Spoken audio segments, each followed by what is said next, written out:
Programa Conexão Moderna. Apoio Sono VIP. Durma bem. Viva melhor. Instituto Liderança Moderna. Oferece curso de pós-graduação em Programação Neurolinguística. O único no Brasil reconhecido pelo MEC.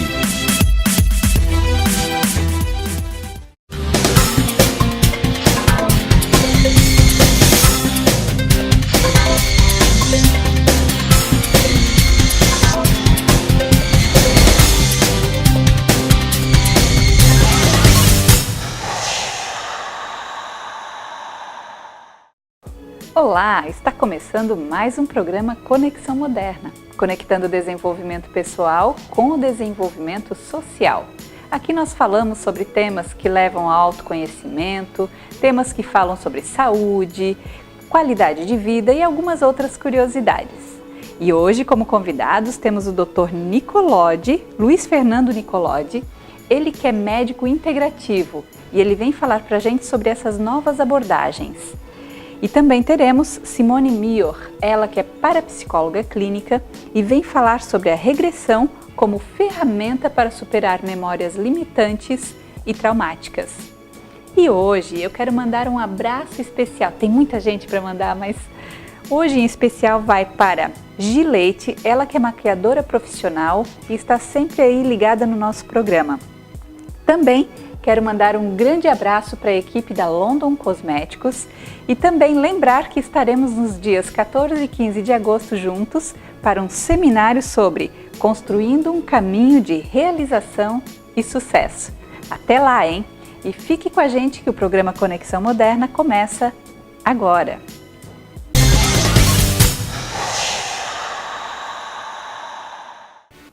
E estamos aqui hoje com o Dr. Luiz Fernando Nicolodi, ele que trabalha com a medicina integrativa que inclui medicina de família, homeopatia, acupuntura e abordagens integrativas como mindfulness e mais algumas, né, doutor? Essa ideia, somando sinergia, né? A gente pode ter o acúmulo, cada área dessa traz um acúmulo para olhar o ser humano, né? Então, a ideia da medicina integrativa é uma abordagem que olha, se interessa pelo ser humano, não exatamente o olhar focado só na doença em si, né? Que claro, a gente também tem que compreender, mas olhar a pessoa no contexto de vida dela, como que ela caminha com ela, como ela se sente com ela, né? E com as pessoas ao redor dela. Então, todas essas abordagens tentando ampliar um pouco, não ficando restrito no conceito só de tratar a doença, como hoje muitas vezes a gente vê, né? Que os tratamentos muitas vezes se limitam a tratar doenças, né? Então, Ou seja, só age no sintoma? Seria mais ou menos isso? De uma certa forma, a medicina integrativa ou todas essas abordagens que você trouxe, elas tentam ampliar um pouco o processo de caminhada do paciente, ampliar um pouco o que seria um processo de cura, não apenas de melhorar um sintoma, de restringir algo que está incomodando, mas de olhar mais a fundo o que isso quer dizer para ele, né? O que aquilo está apontando na existência dele para uma transformação. Sempre o sintoma, a doença, né, numa visão mais sistêmica, eles trazem a necessidade de uma mudança, né? Então, diferente de como geralmente a gente olha as doenças de uma forma negativa, aqui a gente tem um olhar, o que a doença está trazendo para a evolução, né, para a caminhada daquela pessoa. Que então, interessante essa é a ideia. Essa forma de olhar a medicina. E doutor, a gente estava conversando antes que você chegou num momento da vida que queria até abandonar a medicina. Como que foi essa sua caminhada, essa sua história? Eu tive o lugar onde eu me formei era um currículo bastante tradicional, então muito focado no hospital, em doenças muito raras, né? Eu não via a comunidade, eu não via as pessoas no ambiente em que elas vivem. E aquilo foi ficando um pouco só doença, né? Falei, eu acho que a medicina tem que ser mais que isso, né? E aí, durante a faculdade, foi difícil, assim, passar por todo esse processo, mas no final a gente conseguiu se formar e daí eu fui buscar medicina de família, né, e comunidade, porque a medicina de família já é uma especialidade que está focada no ambiente que as pessoas vivem, onde a maior parte das questões acontecem ali, né? Não dentro de um hospital com um diagnóstico muito raro. Então aquilo foi interessante. Mas ao mesmo tempo eu me sentia um pouco refém da alopatia, né, dos tratamentos convencionais, da química tradicional, e eu queria propor algo a mais para os pacientes. Então, fui estudar homeopatia, acupuntura, e aí a mindfulness com uma abordagem que a pessoa observa a própria mente dela, né? Exercita essa atenção plena vindo dela. E aí da somatória de tudo isso, né, a gente foi vendo que não precisava ficar tão refém da química apenas. E poderia propor para as pessoas tratamentos um pouco mais naturais, entre aspas, mas sem perder a eficiência desses tratamentos, e que elas descobrissem, né, pela doença delas ou pelo sintoma, um novo olhar, uma nova forma de viver, né? Então isso, claro, é em construção, a gente ainda está no processo de construção. Então, deixa só ver se eu entendi. Então, a sua abordagem acolhe a doença como se fosse um presente, porque aquela doença pode trazer elementos ou questões que pode gerar autoconhecimento para a pessoa? Mais ou menos assim? Às vezes a doença está forçando a pessoa a olhar dessa forma, né? Então, às vezes é meio intenso. Não é tão fácil olhar a doença como um presente, né? Ninguém quer ter doença.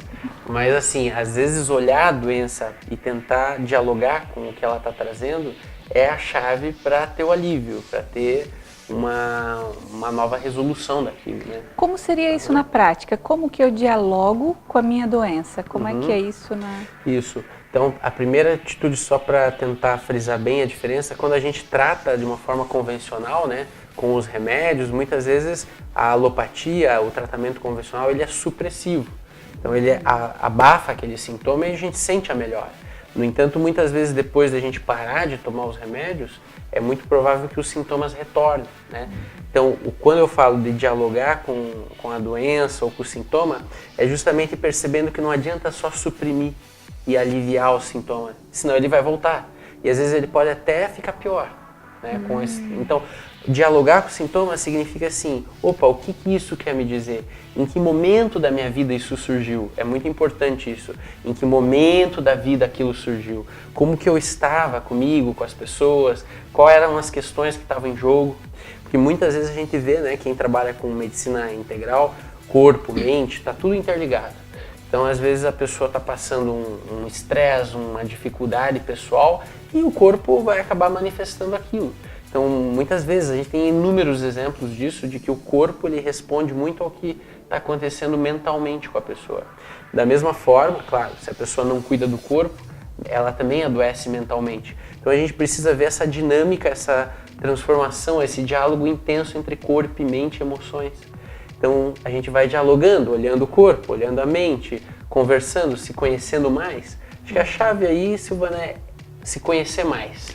E fala um pouco mais dessa questão pra gente, que muitas vezes a gente está com uma determinada doença, toma um remédio e surgem outros sintomas em decorrência de ter tomado aquele remédio, né? Isso seria uma forma de suprimir o sintoma e gera outro problema. Sim. Dá um exemplo como seria, por exemplo, uma pessoa que tem, como que eu diria? Alergia. Alergia. Uma pessoa que vai tratar alergia, o que acontece com ela com o método de suprimir o sintoma? Uma das abordagens que mais discutiu isso a fundo é a própria homeopatia, né? Então, o criador da homeopatia, o Dr. Hahnemann, né? Ele percebeu que quando faziam tratamentos supressivos, né? Por exemplo, na pele, e hoje a gente tem vários tratamentos à base de corticoides, né? Que são medicações que suprimem aquela alergia. O que acontecia? Muitas vezes havia o alívio daquele sintoma, mas aquele sintoma se deslocava no organismo para alguma outra região do corpo. E a pele é uma região mais externa do corpo, então quando os sintomas estão indo para a pele, em geral, existe um processo de limpeza, que a gente diz, entre aspas. Se a gente suprime esse processo de limpeza, muitas vezes aquele processo vai caminhar para alguma outra região. Então é muito comum, por exemplo, crianças que têm dermatite atópica, né? Essas coceiras e alergias ao frio e, enfim, elas usam corticoides e muitas vezes ao longo do tratamento com os corticoides, elas podem agravar o quadro e deslocar aquele processo para os pulmões. E às vezes desencadeiam processos de bronquite, né? E, enfim, ficam com dificuldade da respiração. E aí usam mais uma vez corticoides mais potentes para tentar aliviar aquele processo e muitas vezes a gente percebe como homeopata que aquelas crianças desenvolvem algum distúrbio de conduta, de comportamento. elas podem ficar mais hiperativas, ter mais dificuldade na concentração, no desempenho, né, na escola. Nossa, então deixa eu ver se eu entendi. De um problema na pele pode gerar alguma Sim. coisa lá no comportamento dentro desse processo? Parece que não, né? Mas pode. Caramba! Por isso que a gente diz, tudo está interligado, nada está separado. A gente criou um modelo, uma ilusão da separação, né? De que os órgãos estão separados, que é possível em 10 médicos cada um ver uma partezinha do corpo, mas o corpo é um todo, a pessoa é um todo, né? Não tem como separar. Então, os tratamentos hoje também, eles pecam muito por isso. Na medida que eles dividem muito a pessoa em partes e não percebem as conexões entre as partes, existe o risco de muito exame, existe o risco de muita medicalização para cada partezinha, mas na verdade às vezes é um processo todo que está acontecendo, mas ninguém está olhando. Porque a pessoa está sendo vista por vários profissionais que apenas focam naquelas partes. Então, não que a gente não precisa disso, é importante esse avanço tecnológico, os especialistas, né?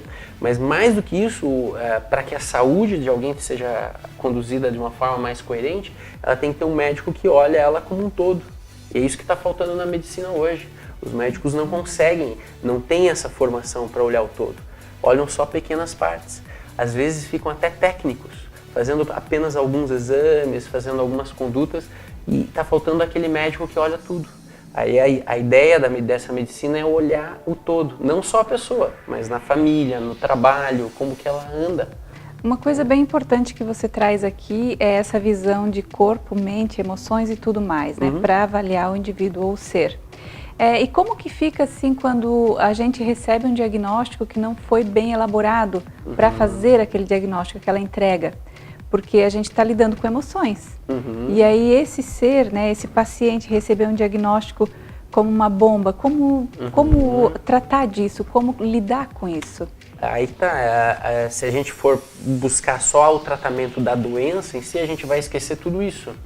Se uma pessoa tem um diagnóstico de câncer, né, e, por exemplo, só foi feito um tratamento convencional, com quimioterapia, rádio, às vezes uma cirurgia, muitas vezes se deixa de lado toda a subjetividade que está envolvida com o câncer. Que, na verdade, aquele câncer provavelmente não é uma coisa que surgiu do nada. Foi um processo de construção na vida da pessoa. Muito antes do câncer aparecer, já existia uma atitude, uma conduta, um modo de vivenciar a realidade que tinha a ver com o câncer. Então, se a gente não olha dessa forma mais abrangente, a gente está tratando só aqui no final.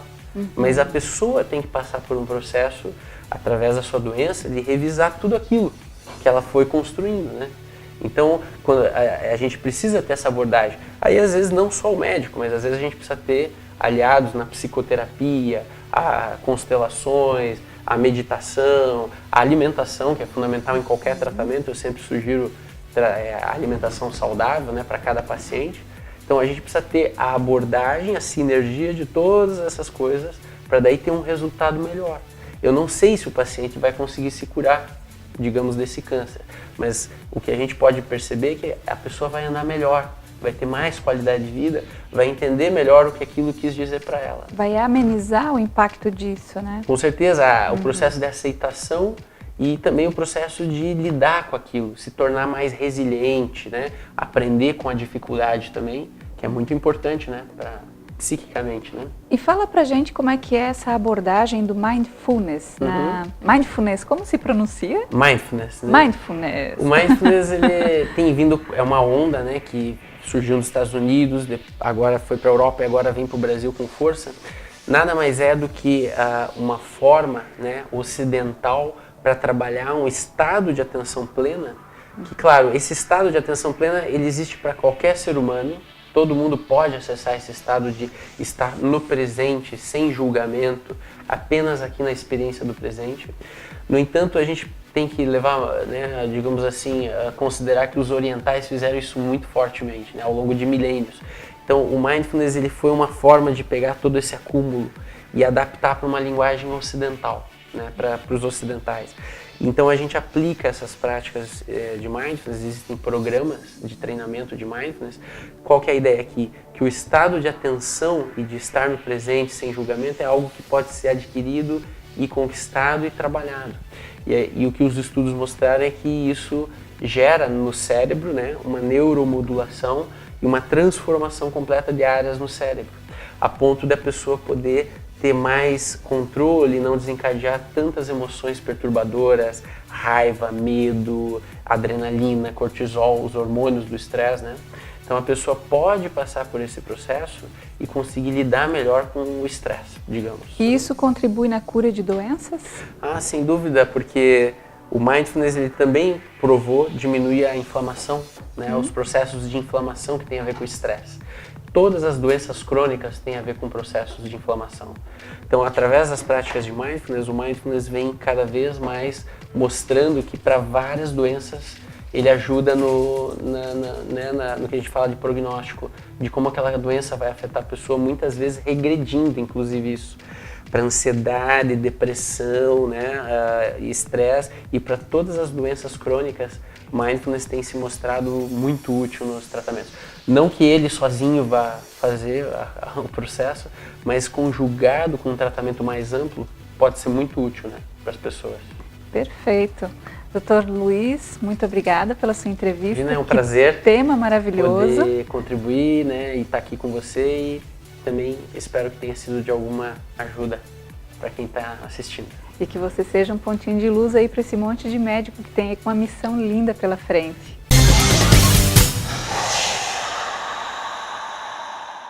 Hotel Montes tem localização privilegiada, conforto e lazer, saborosa gastronomia e a vista da cidade que surpreende. Espaço para eventos com ótima infraestrutura. Reservas 3251-3717. Hotel Montes. Venha viver bons momentos.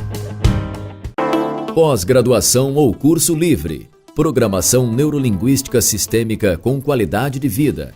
Libere seu potencial de liderança e aumente seu poder de influência com a PNL. Informações liderançamoderna.com.br ou ligue 999374595 ou 99220-2425. Instituto Liderança Moderna.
Vamos falar agora com Simone Mior, ela que é parapsicóloga clínica e vem falar sobre regressão como ferramenta para superar memórias traumáticas e limitantes.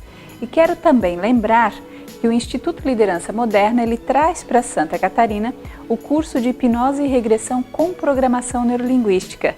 Acompanhe pelo site www.liderançamoderna.com.br.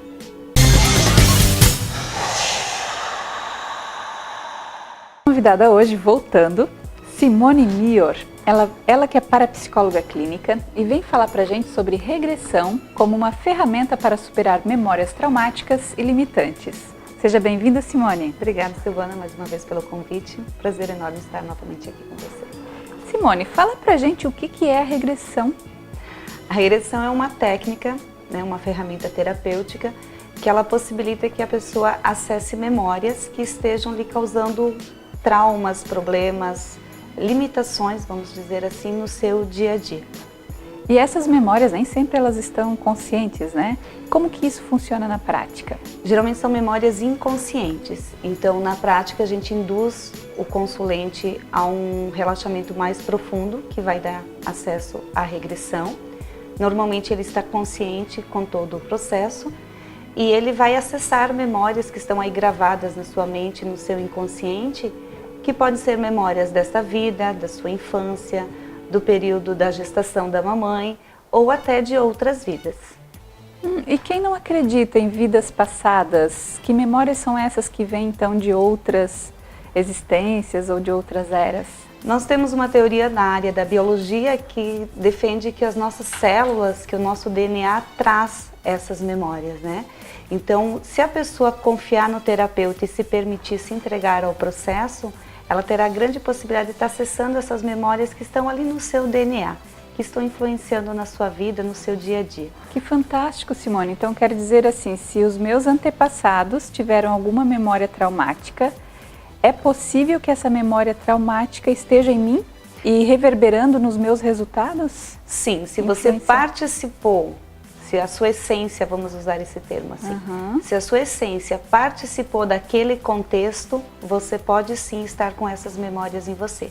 Olha que fantástico! E isso acaba interferindo no meu dia a dia, nas minhas conquistas, nos meus objetivos ou no meu cotidiano? Sim, muitas das fobias, dos medos, até a depressão, a ansiedade pode ser causada por essas memórias, porque a memória provocou um trauma e esse trauma não foi entendido ainda pela pessoa, não foi entendida a causa dele. Então ela só sente a consequência, que é, digamos assim, uma pessoa que tem medo de escuro, de espaços fechados, de espaços pequenos, provavelmente ela tem uma memória bem traumática de alguma experiência que colocou ela numa situação de risco num ambiente assim.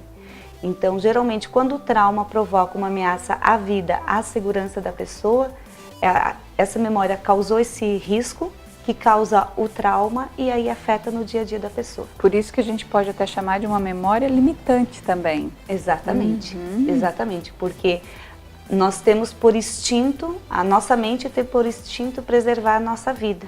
Então, qualquer situação que remeta àquele passado que colocou em risco a minha vida, a minha mente me trava, me limita, me impede de eu continuar.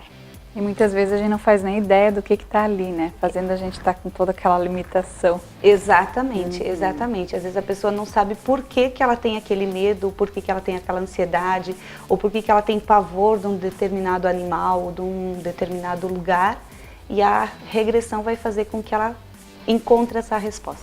E Simone, se alguém te procura apenas pela curiosidade, que quer saber alguma coisa que aconteceu, como que se faz nesse processo? Bom, no primeiro momento da terapia, da sessão, eu sempre explico à pessoa o procedimento da regressão, né?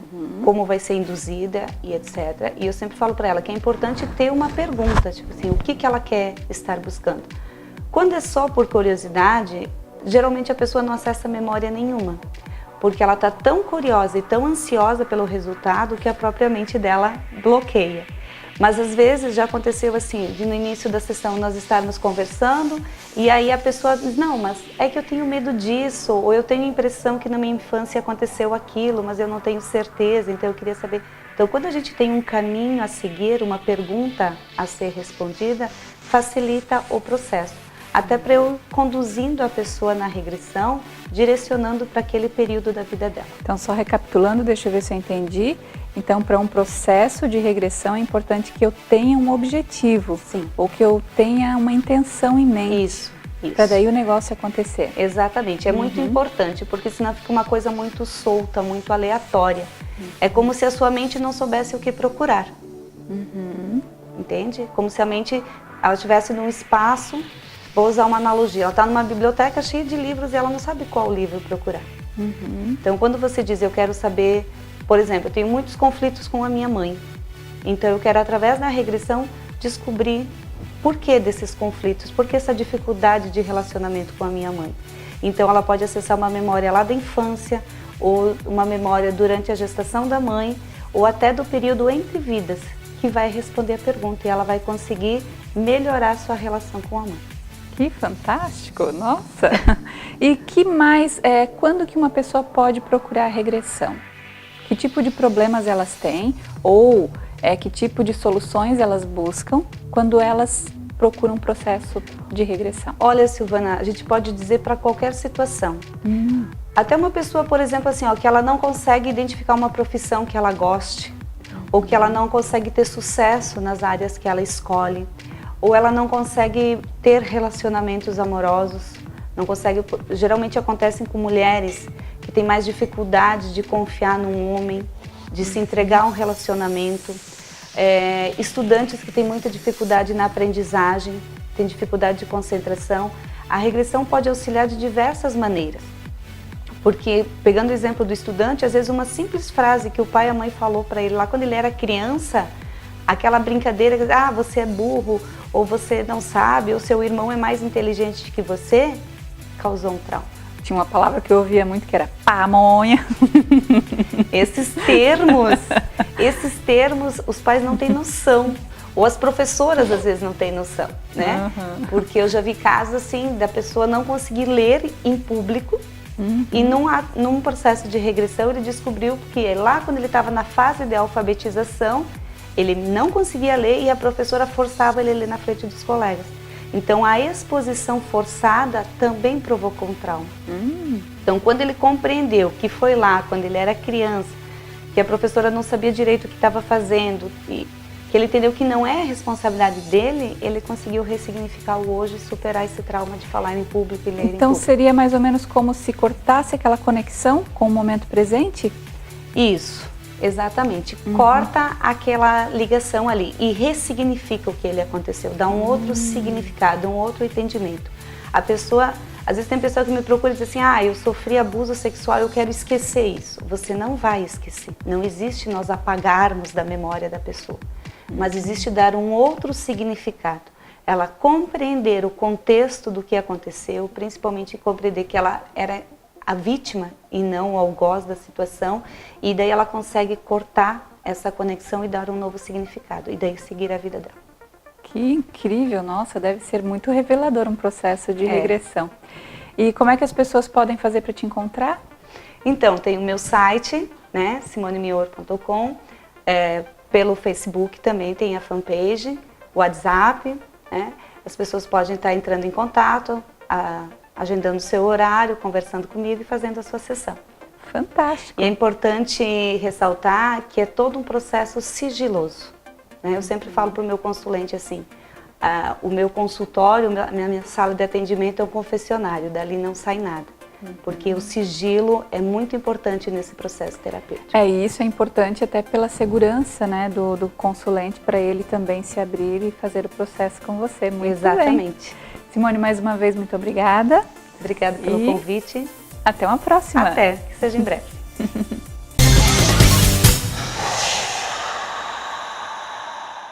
E o nosso programa está chegando ao fim.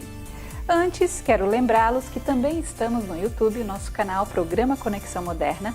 Se você quiser verificar os programas anteriores com conteúdos fantásticos, é só acessar o nosso canal e inscreva-se para que você possa também receber as atualizações semanais.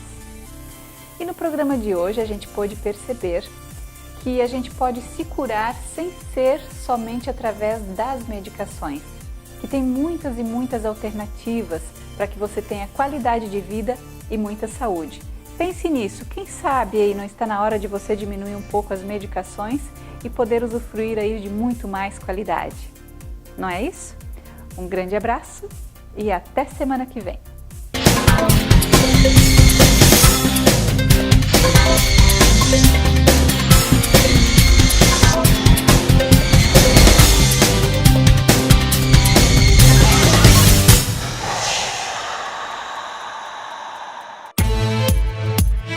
Programa Conexão Moderna. Apoio Sono VIP. Durma bem. Viva melhor. Instituto Liderança Moderna. Oferece curso de pós-graduação em Programação Neurolinguística. O único no Brasil reconhecido pelo MEC.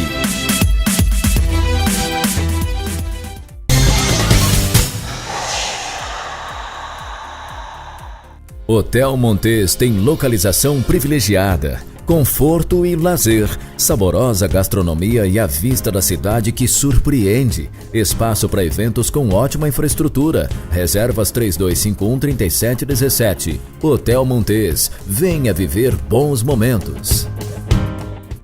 Pós-graduação ou curso livre. Programação neurolinguística sistêmica com qualidade de vida. Libere seu potencial de liderança e aumente seu poder de influência com a PNL. Informações: liderançamoderna.com.br ou ligue 999374595 ou 99220 2425. Instituto Liderança Moderna.